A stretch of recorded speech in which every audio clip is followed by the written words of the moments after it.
Hi guys, నేను మీ Kavitha Vadlamudi and welcome back to my channel.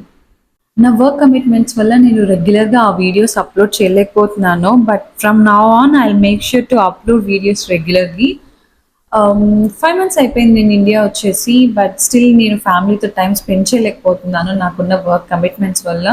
So అందుకే అట్లీస్ట్ ఎక్కడికైనా వెళ్దాము, కొంచెం ఫ్యామిలీ టైం స్పెండ్ చేద్దాము అని చెప్పేసి నేను మౌని డిస్కస్ చేసుకున్నప్పుడు ఎక్కడైనా ఇంటర్నేషనల్ ట్రిప్కి వెళ్దాం కదా అని చెప్పేసి అనుకున్నాము.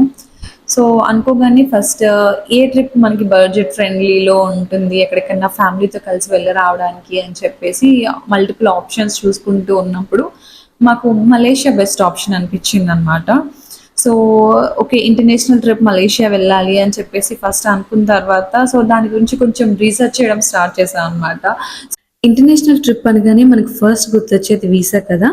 వీసా గురించి చెక్ చేసినప్పుడు ఇండియన్స్కి మలేషియా వెళ్ళాలంటే వితౌట్ వీసా ఇండియన్ పాస్పోర్ట్ మీద 30 days అండ్ అమెరికన్స్ అయితే వితౌట్ వీసా 90 days స్టే చేయొచ్చు అని తెలిసింది. మా ఇంట్లో అందరికీ పాస్పోర్ట్స్ ఉన్నాయి కాబట్టి సో దాని గురించి నేను ఎక్కువ కేర్ తీసుకోవాల్సిన అవసరం రాలేదు. ఇన్ కేస్ జనరల్గా కనుక వీసా అప్లై చేసుకొని వెళ్ళాలి అంటే 30 days వీసా కోసం పర్ పర్సన్కి 3,700 రూపీస్ అవుతుందన్నమాట. ప్రజెంట్ వీసా ఏం అవసరం లేదు కాబట్టి మాకు 5 మెంబర్స్కి కలిపి అరౌండ్ 19,000 రూపీస్ వరకు వీసా ఫీజు మిగిలింది. సో ఈ రూల్ డిసెంబర్ 2024 వరకు అప్లై అయి ఉంటుంది. సో ఎవరికైనా ఇంట్రెస్ట్ ఉంది బడ్జెట్ ఫ్రెండ్లీలో ఎక్కడికైనా ఇంటర్నేషనల్ ట్రిప్కి వెళ్ళాలి అంటే కనుక మలేషియా బెస్ట్ ఆప్షన్. సో మీకు కనుక ఇంట్రెస్ట్ ఉంటే ట్రై చేయండి. అండ్ నెక్స్ట్ వచ్చేటప్పటికి ఫ్లైట్ టికెట్స్. మలేషియాలో మేము ఉండే సిటీ పేరు వచ్చేసి కోలాలంపూర్. ఇది మలేషియా క్యాపిటల్ సిటీ. మనకి హైదరాబాద్ నుంచి మలేషియాకి రెగ్యులర్గా ఫ్లైట్స్ ఉంటూనే ఉంటాయి. మేము బుక్ చేసుకున్న ఫ్లైట్ అయితే నైట్ 11:45కి ఉందన్నమాట. మనకి హైదరాబాద్ నుంచి మలేషియాకి 4.5 hours జర్నీ ఉంది. ఫ్లైట్ అక్కడ ల్యాండ్ అయ్యేటప్పటికి మార్నింగ్ 7 అలా అవుతుంది. మనకి మలేషియాకి వచ్చేసేటప్పటికి టైం డిఫరెన్స్ 2.5 hours ఉంది. సో రౌండ్ ట్రిప్ వచ్చేసేటప్పటికి మాకు టోటల్గా పర్ పర్సన్కి 19,000 రూపీస్ పడింది. అండ్ ధ్రువ్ నేను ల్యాప్ ఇన్ఫెంట్గా యాడ్ చేశాను. సో అందుకని తనకి ఫేర్లో 10% పడింది అనమాట. అండ్ ఫ్లైట్ టికెట్స్ ఛార్జ్లోనే మనకి 7 kgs క్యాబిన్ బ్యాగ్ ఇంక్లూడ్ చేసి ఇస్తారు. సో తన ల్యాప్ ఇన్ఫెంట్ కాబట్టి తనకైతే ఏమీ సపరేట్ బ్యాగ్ ఇవ్వలేదు. అండ్ ధ్రువ్ చిన్న బాబు కదా, సో తనకి సంబంధించిన స్టఫ్ అంతా తీసుకెళ్ళడానికి ఈ క్యాబిన్ బ్యాగేజ్ వెయిట్ సరిపోదు అని చెప్పేసి నేను ఒక చెక్-ఇన్ బ్యాగ్ తీసుకున్నాను. అది నాకు 20 kgs బ్యాగ్ వచ్చేటప్పటికి 5,000 రూపీస్ పడింది అనమాట. సో రౌండ్ ట్రిప్కి వచ్చేసేటప్పటికి 2 బ్యాగ్స్కి నాకు 10,000 రూపీస్ పడింది. సో ఇది 10,000 రూపీస్ బ్యాగ్స్ కాకుండానే పర్ పర్సన్కి వచ్చేసేటప్పటికి ఫ్లైట్ టికెట్స్ 19,000 రూపీస్ పడ్డాయి అనమాట. ఒకవేళ ఆఫ్ సీజన్లో కనుక ట్రై చేస్తే మీకు 15,000 రూపీస్లో కూడా టికెట్స్ వచ్చేస్తాయి. నెక్స్ట్ థింగ్ వచ్చేసేటప్పటికి హోటల్ రూమ్స్ బుకింగ్. సో మేము హోటల్ రూమ్ బుకింగ్ కూడా ముందే చేసేసుకున్నాము. హోటల్ వచ్చేసేటప్పటికి 5 days అండ్ 4 nights బుక్ చేసుకున్నాము. అండ్ ఈ హోటల్ కూడా కోలాలంపూర్ సెంట్రల్ ఏరియాలోనే తీసుకున్నాము. బుకింగ్ మొత్తం అయిపోగానే ఆన్లైన్లో రీసెర్చ్ చేసుకొని ట్రిప్ ఐటనరీ మొత్తం ప్లాన్ చేసుకున్నాము. ఎక్కడికి వెళ్ళాలి, ఏ ప్లేసెస్కి వెళ్ళాలి, ఏ టైంలో వెళ్ళాలి, ఎప్పుడు చూడాలి అనేది మొత్తం ముందే ప్లాన్ చేసుకొని పెట్టుకున్నాం అనమాట. అండ్ ఇక్కడ మెయిన్ ఇంపార్టెంట్ థింగ్ వచ్చేసరికి కరెన్సీ ఎక్స్చేంజ్. మనం ఇక్కడ రూపీస్ యూస్ చేసినట్టుగా మలేషియాలో రింగిట్స్ యూస్ చేస్తారు. సో కరెన్సీ ఎక్స్చేంజ్ చేసుకోవాలి అని అంటే ఎయిర్పోర్ట్లో చాలా ఎక్కువ ఎక్స్చేంజ్ రేట్ తీసుకుంటారు. So for the time being మీకు ఖర్చులకు కొంచెం అవసరం అవుతాయి కాబట్టి ఒక 500 to 1,000 రింగిట్స్ కనుక మీరు ఎయిర్పోర్ట్లో ఎక్స్చేంజ్ చేసుకోండి. రిమైనింగ్ అమౌంట్ వచ్చేసేటప్పటికి మీకు లోకల్ ఎక్స్చేంజ్ ప్లేసెస్ ఉంటాయి. అక్కడ 2-3 ప్లేసెస్లో ఎంక్వైరీ చేసి కనుక్కొని ఎక్కడ తక్కువ ఎక్స్చేంజ్ రేట్కి మీకు మనీ ఇస్తున్నారో అక్కడ ఎక్స్చేంజ్ చేసుకోవడం చాలా బెటర్ అనమాట. నేనైతే హైదరాబాద్లోనే ఒక 500 రింగిట్స్ ఎక్స్చేంజ్ తీసుకున్నాను. And it costed me around 10,000 rupees. And remaining amount వచ్చేసేటప్పటికి మేము లోకల్గా మలేషియాలోనే ఎక్స్చేంజ్ ప్లేస్ దగ్గర తీసుకున్నాము. మీరు ఇండియన్ కరెన్సీ మీతో పాటు క్యారీ చేయొచ్చు. క్యారీ చేసి అక్కడ ప్లేస్లో మీకు కావాలి అంటే మీరు ఎక్స్చేంజ్ చేసుకోవచ్చు. లేదు ఒకవేళ మీ దగ్గర ఏదైనా ట్రావెల్స్ కార్డ్ ఉంది ఇంటర్నేషనల్గా వర్కౌట్ అయ్యేది అని అంటే సో ఆ కార్డ్ కూడా మీరు అక్కడ యూస్ చేసుకోవచ్చు. అండ్ నేను ఎక్కడైతే ఎక్స్చేంజ్ చేసుకున్నాను అండ్ ఎంత ఎక్స్చేంజ్ రేట్కి ఎక్స్చేంజ్ చేసుకున్నాము, ఎక్కడ ఎక్స్చేంజ్ చేసుకుంటే మీకు ఎక్కువ మనీ సేవ్ అవుతుంది అనేది నేను నా నెక్స్ట్ వీడియోలో మీకు చెప్తాను. సో ఫైనల్లీ మలేషియా వెళ్ళే డేట్ వచ్చేసింది. మేము లగేజ్ అంతా ప్యాక్ చేసేసుకొని ఎయిర్‌పోర్ట్‌కి వెళ్ళాము. చెక్ ఇన్ బ్యాగ్స్ ఇచ్చేసిన తర్వాత ఫ్లైట్ 1 అవర్ డిలే అని చెప్పారు. ధ్రువ్ ఎయిర్‌పోర్ట్‌లో ఉన్నంత సేపు ఫుల్‌గా ఆడుకుంటూనే ఉన్నాడు. సో యూజువల్లీ 11:45కి ఫ్లైట్ టేక్ ఆఫ్ అవ్వాలి. కానీ ఫ్లైట్ డిలే అవ్వడం వల్ల ఆ రోజు ఫ్లైట్ టేక్ ఆఫ్ అయ్యే టైంకి మిడ్‌నైట్ 1 అయిందనమాట. ధ్రువ్ ఎప్పుడు జర్నీ చేసినా కూడా చాలా బాగా కోఆపరేట్ చేసేవాడు. ఆ రోజు రెగ్యులర్ టైం కాకుండా చాలా లేట్ అవ్వడం వల్లనో, లేదు అనంటే చెవుల్లోకి ఎయిర్ ఎళ్ళడం వల్లనో తెలియలేదు కానీ, ఫ్లైట్ జర్నీ అంతా అసలు సూపర్ క్రాంకీగా ఉన్నాడు. జర్నీ అంతా ఏడుస్తూనే ఉన్నాడు. ఫస్ట్ టైమ్ ధ్రువ్ అంత క్రాంకీ అవ్వడం నేను చూసాను.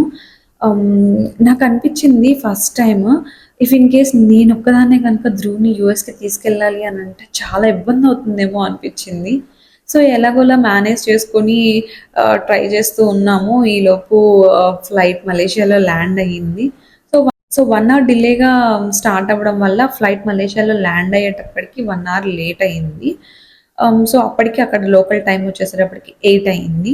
ఫ్లైట్ దిగేసి మేము బ్యాగేజ్ మొత్తం కలెక్ట్ చేసుకున్న తర్వాత ఇమిగ్రేషన్‌కెళ్ళాము. అండ్ ఇమిగ్రేషన్‌కొచ్చేటప్పటికి మనం చాలా డాక్యుమెంట్స్ సబ్మిట్ చేయాలి. అవేంటంటే మనకి flight return tickets, hotel booking confirmation, మన పాస్‌పోర్ట్స్ దాంతో పాటు ఎండాక్ ఫార్మ్ గూడా చూపించాలనమాట. ఎండాక్ ఫార్మ్ అంటే ఏంటంటే Malaysia digital arrival card. So, ఇప్పుడు వీళ్ళు ఏ వీసా లేకుండానే మనల్ని పర్మిట్ చేస్తున్నారు కాబట్టి ఎండాక్ ఫార్మ్ మాత్రం మ్యాండేటరీ చేశారు అందరికి. ఈ కార్డ్ ఇలా ఉంటుందనమాట. ఇందులో మన డీటెయిల్స్, మన పాస్‌పోర్ట్ నంబరు, హోటల్ అడ్రెస్, మనం ఏ డేట్ నుంచి ఏ డేట్ వరకు మలేషియాలో స్టే చేస్తున్నాము, ఎక్కడ స్టే చేస్తున్నాము అనే డీటెయిల్స్ అన్నీ ఉంటాయి. ఈ డీటెయిల్స్ అన్నీ ఇందులో ఫిల్ చేసి, ఆ డాక్యుమెంట్ మనం ప్రింట్ తీసుకొని పెట్టుకోవాలనమాట. మనం మలేషియా ట్రావెల్ చేయడానికి అట్‌లీస్ట్ 3 డేస్ బిఫోరే ఈ ఫార్మ్ ఫిల్ చేసి సబ్మిట్ చేయాలి. ఈ ఫార్మ్ కావాలంటే మనకి మలేషియన్ గవర్నమెంట్ సైట్‌లో ఉంటుందనమాట.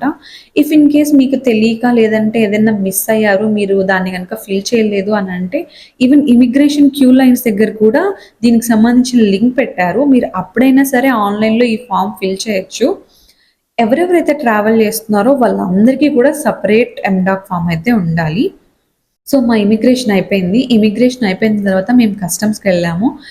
కస్టమ్స్‌లో బ్యాగ్స్ మొత్తం స్కాన్ చేసి ఇచ్చారు. కస్టమ్స్‌కి వెళ్ళడానికి ముందు వెయిట్ చేస్తున్నప్పుడు ధ్రువ్ ఇక్కడ బ్యాగ్ ట్రాలీ తీసుకొని నెట్టుకుంటూ వెళ్తా ఉన్నాడనమాట. ఫుల్‌గా ఆడుకుంటా ఉన్నాడు. ఇంకా మా నాన్నకి జర్నీ అంతా వాడి చుట్టూ తిరగడమే సరిపోయింది. ఆ బ్యాగ్స్ ట్రాలీ ఎక్కడైనా ఆగితే చాలు ఒకటే ఏడవడం మొదలుపెట్టేశాడు. సో, అలా అలా ఆడుకుంటూ వెళ్ళిపోయిన తర్వాత కస్టమ్స్, ఇమిగ్రేషన్ అయిపోయిన తర్వాత మేము బయటకొచ్చేసాము. బయటికి రాగానే ఇక్కడ హాట్ లింక్ అని చెప్పేసి ఒక స్టోర్ కనిపించింది. సో, నేనక్కడ లోకల్ సిమ్ తీసుకుందామని వెళ్ళాను. ఇన్ కేస్ మీకు కనుక ఇంటర్నేషనల్ రోమింగ్ ఆన్‌లో ఉంటే మీరిది లైట్ తీసుకోవచ్చు. కానీ నేను లోకల్ సిమ్ తీసుకుందాము అని చెప్పేసి తీసుకున్నాననమాట. 10 డేస్ రీచార్జ్‌కి వాళ్ళు నా దగ్గర 29 రింగిట్స్ తీసుకున్నారు. వీళ్ళ దగ్గర ఉన్న లీజ్ ప్లాన్ ఇదే అని చెప్పారనమాట. మేము అందరికీ కలిపేసి ఒక సిమ్ సరిపోతుందని చెప్పేసి ఒక సిమ్మే తీసుకున్నాము. ఆ సిమ్ యాక్టివేషన్ చేసిన తర్వాత హోటల్‌కి వెళ్ళడానికి ట్రాన్స్‌పోర్టేషన్ కోసం చూస్తున్నాము. సో, జనరల్‌గా ఇక్కడ మనకి ట్రాన్స్‌పోర్టేషన్ కూడా 3 టైప్స్ ఉంటాయన్నమాట. KLIA express, grab and shuttle bus అని చెప్పేసి. సో, కేఎల్ఐఏ ఎక్స్‌ప్రెస్ అంటే మనకి ఉన్నట్టుగా ఇక్కడ మెట్రో ట్రైన్ టైప్ అన్నమాట. ఇవి non stop super fast express trains.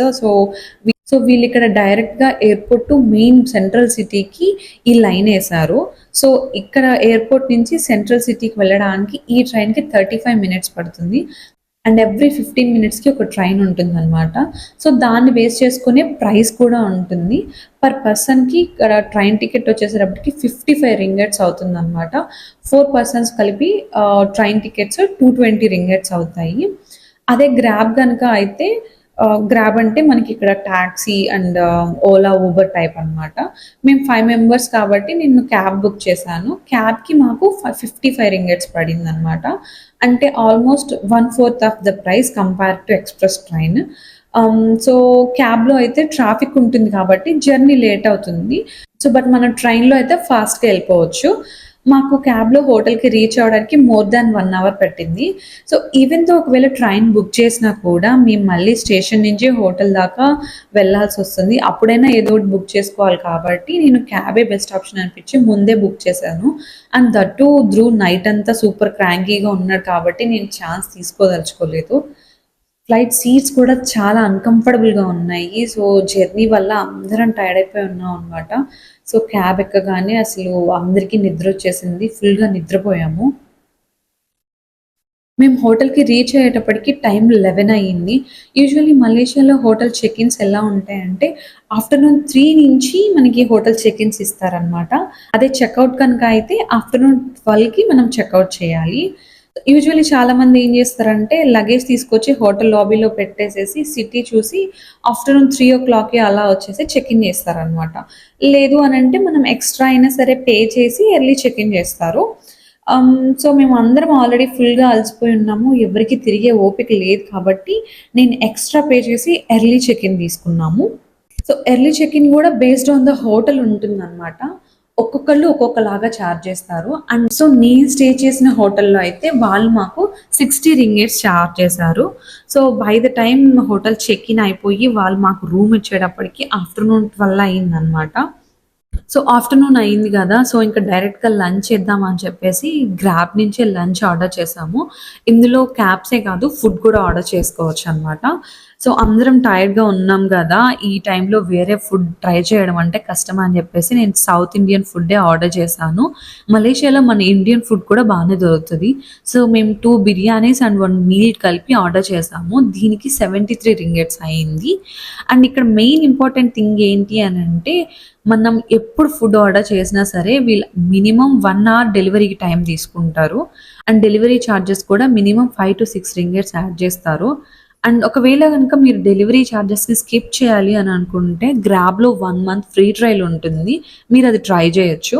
But నేను మళ్ళీ అందులో కార్డ్ యాడ్ చేసి ఒకవేళ హడావిడిలో దాన్ని రిమూవ్ చేయడం మర్చిపోతే ఈ తలనొప్పంతా ఎందుకులే అని చెప్పేసి నేను ఆ ఎక్స్‌ట్రా అమౌంటే పే చేశాను కానీ ఏ కార్డు యాడ్ చేయలేదు. సో, అందరం ఫ్రెష్ అయ్యి లంచ్ చేసాము. లంచ్ చేసిన తర్వాత ఒక 2 అవర్స్ రెస్ట్ తీసుకున్నాము. ఈవినింగ్ 5కి అలా లేచి ఫ్రెష్ అయ్యి పెట్రోనస్ ట్విన్ టవర్స్ చూడ్డానికి స్టార్ట్ అయ్యామనమాట. ఈ టవర్స్ మాకు 15-20 మినిట్స్ దూరంలో ఉన్నాయి. అండ్ ఈ ట్విన్ టవర్స్ ఇక్కడ చాలా ఫేమస్. వరల్డ్‌లో లార్జెస్ట్ స్కై స్క్రాపర్స్‌లో ఇవి గూడా ఒకటనమాట. సో, ఈ పెట్రోనస్ ట్విన్ టవర్స్‌ని ఇక్కడ కేఎల్‌సీసీ ట్విన్ టవర్స్ అని కూడా అంటారు. మేమిక్కడ సూర్య కేఎల్‌సీసీ మాల్‌కొచ్చాము. ఇది ట్విన్ టవర్స్ రెండిటికి మధ్యలో ఉంది. ఫస్ట్ మాల్ చూడ్డానికి వెళ్ళాము. అక్కడ అన్నీ హై అండ్ లగ్జరీ బ్రాండ్సే ఉన్నాయి. సో, మాల్ అంతా అలా తిరిగి కొన్ని ఫోటోస్ దిగి ట్విన్ టవర్స్ దగ్గరికెళ్ళాము. మేము ట్విన్ టవర్స్ దగ్గరికి వెళ్ళేటప్పటికి చీకటి పడిందనమాట. సో, మొత్తం అంతా లైట్స్ ఆన్ చేసున్నాయి. ఆ సిటీ లైట్స్‌లో మొత్తం ఆ టవర్స్ లైట్స్ అవన్నీ కలిపేసి ఆ వెలుతురులో ట్విన్ టవర్స్ చూడ్డానికి చాలా అందంగా కనిపించాయి. కొంతసేపు మేము అక్కడే కూర్చొని అలా టైమ్ స్పెండ్ చేశాము. సో, అక్కడే కొంతసేపు మేము టైమ్ స్పెండ్ చేశాము. ధ్రువ్ కూడా అక్కడంతా తిరుగుతా ఫుల్‌గా ఆడుకుంటా ఉన్నాడు. తర్వాత ఫోటోస్ దిగి గ్రాబ్ బుక్ చేసుకొని హోటల్‌కి తిరిగొచ్చేసాము.